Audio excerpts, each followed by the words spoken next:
அஸ்ஸலாமு அலைக்கும் வரஹ்மத்துல்லாஹி வபரகாத்துஹு. தினமும் ஒரு ஹதீஸ்.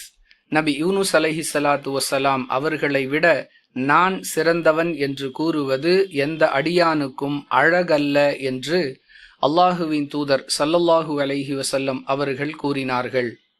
அறிவிப்பவர் இப்னு அப்பாஸ் ரலியல்லாஹு அன்ஹு. நூல் புகாரி, ஹதீஸ் எண் 3395.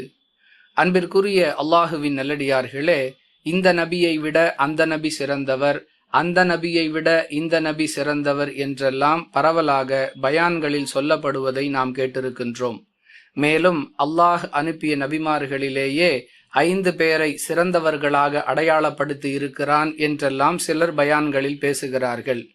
இவ்வாறு கூறுவதற்கு யாருக்கும் எந்த அனுமதியும் இல்லை என்பதை இந்த ஹதீஸ் மிக தெளிவாக எச்சரிக்கை செய்கிறது.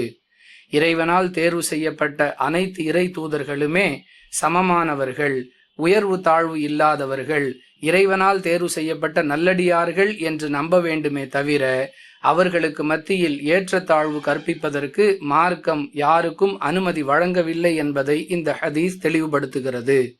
புரிந்து நடந்து கொள்வோம். வாஹிரு தஅவானா அனில் ஹம்துலில்லாஹி ரப்பில் ஆலமீன். அஸ்ஸலாமு அலைக்கும் வரஹ்மத்துல்லாஹி வபரகாத்துஹு.